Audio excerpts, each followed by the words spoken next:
sejarah Prabu Siliwangi dan masuknya Islam ke tanah Pasundan.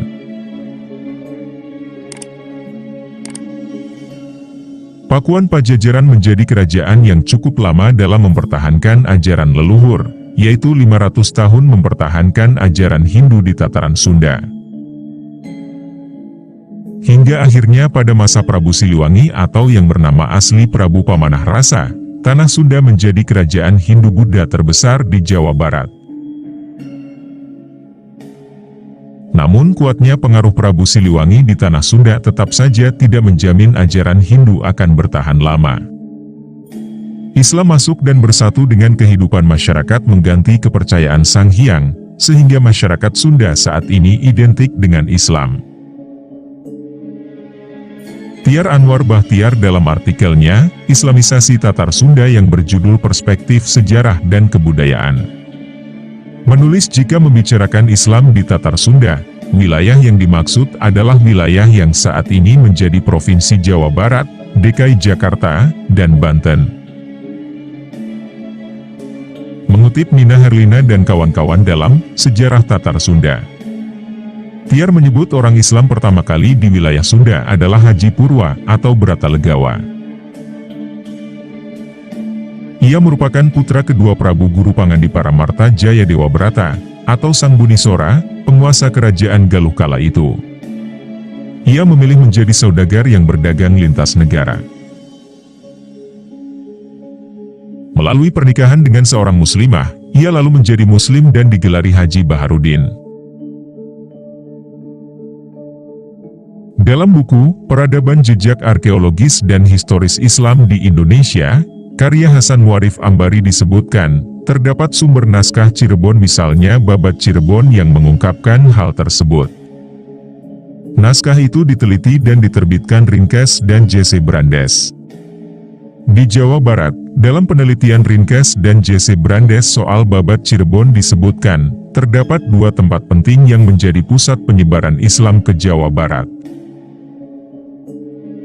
Kedua wilayah itu adalah Kuro, yaitu Karawang, dan Gunung Jati, yaitu Pasambangan, Cirebon. Jika dirunut secara kronologis, daerah Kuro berfungsi sebagai pusat penyebaran Islam lebih awal jika dibandingkan dengan wilayah Gunung Jati. Kota-kota pelabuhan, seperti Cirebon, Banten, dan Sunda Kalapa, menjadi bagian penting masuknya Islam pada masa kerajaan Sunda. Ketiganya menjadi akses interaksi perdagangan dengan berbagai negara, termasuk Cina, Arab, dan India. Selain itu, penyebaran Islam di Jawa Barat tidak lepas dari pengaruh berdirinya pesantren Kuro di Karawang pada tahun 1418. Syekh Kuro atau Syekh Hasanuddin sendiri berasal dari Kamboja. Awal mula maksud kedatangannya ke Jawa untuk berdakwah di Jawa Timur, namun ketika singgah di Pelabuhan Karawang, Syekh Urum meneruskan perjalanannya ke timur. Lantas ia menikah dengan seorang gadis Karawang dan membangun pesantren di Kuro.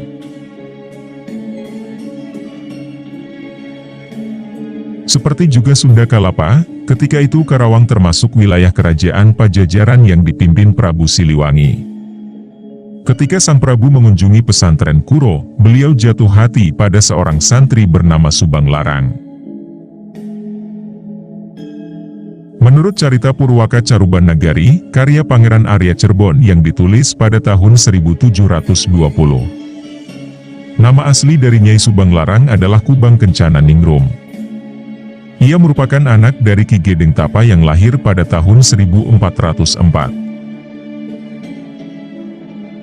Ki Gedeng sendiri adalah seorang syah bandar, atau pimpinan pelabuhan Muara Jati di pantai utara Jawa Barat. Pelabuhan ini termasuk ke dalam kekuasaan kerajaan kecil Singapura.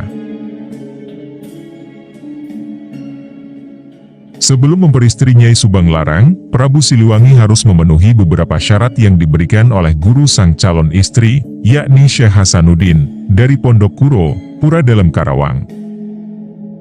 Yang pertama, Nyai Subang Larang harus menjadi permaisuri saat Prabu Siliwangi menduduki tahta raja.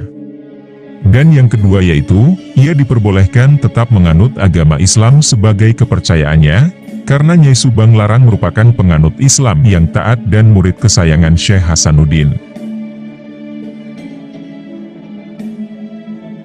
Dari perkawinan ini melahirkan 3 anak, Pangeran Walangsungsang, Nyai Larasantang, dan Pangeran Kian Santang. Pangeran Walangsungsang dan Nyai Larasantang sempat berguru pada Ki Gendeng Jumajan Jati. Menelusuri awal penyebaran Islam di Tatar Sunda, pada tahun 1418 sampai tahun 1527. Sejumlah tokoh yang menyebarkan Islam di tanah Sunda yaitu, seperti Syekh Kuro, Kian Santang, Pangeran Syarif Lubang Buaya, Pangeran Papak, Dato Tanjung Kait, Kumpo Datuk Depok, Dato Tonggara, Dato Ibrahim Condet, dan Dato Biru Rawa Bangke. Pola penyebaran Islam di tanah Sunda selaras dengan Islamisasi yang berlaku di Jawa secara keseluruhan. Pendekatan yang digunakan ialah cara-cara damai dan persuasif. Kebudayaan dan keyakinan pra-Islam, seperti Sunda Wiwitan, dikikis secara perlahan, dan tanpa ada faktor pemaksaan.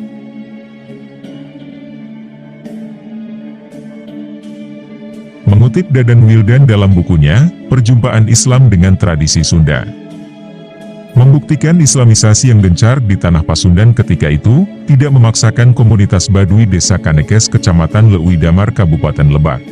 Mereka tetap bertahan dengan ajaran warisan leluhurnya, yakni Sunda Wiwitan. Selain itu sikap dan karakter keterbukaan yang ditunjukkan oleh masyarakat Jawa pada umumnya, pada dasarnya dilatar belakangi oleh watak dasar mereka yang lentur terhadap agama luar. Meski animisme telah berakar kuat sepanjang peradaban Nusantara, hal itu tidak membuat mereka antipati terhadap keyakinan baru. Puncak keberhasilan dakwah Islam di Jawa, khususnya Tatar Sunda adalah pada masa Wali Songo. Di Tatar Sunda, anggota Wali Songo yang menjadi penyebar Islam tersohor, bahkan sampai berhasil mendirikan kerajaan Islam di Cirebon dan Banten adalah Syarif Hidayatullah atau Sunan Gunung Jati. Ibu Sunan Gunung Jati adalah Nyai Rara Santang, yaitu putri dari Sri Baduga Maharaja Prabu Siliwangi dari Nyai Subang Larang. Sementara ayahnya adalah Syarif Abdullah bin Nur Alam bin Jamaluddin Akbar, yang cukup terkenal bagi kalangan sufi di tanah air. Sunan Gunung Jati adalah seorang ulama tasawuf, yang mana para penyebar Islam yang beraliran tasawuf, selalu mengedepankan metode kultural sebagai langkah awal memulai dakwah Islam. Mereka melepaskan masyarakat dari hukum kasta yang diberlakukan pada periode pra-Islam, yang cenderung elitis dan menguntungkan satu kasta dengan menindas kasta yang terbawah.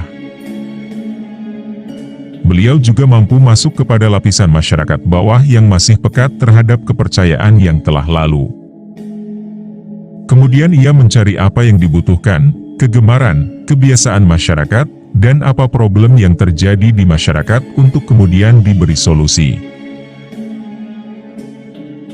Dari sini pun kita dapat mengetahui bahwa Islam diterima dengan baik oleh masyarakat Sunda, dan Islam disebarkan secara damai.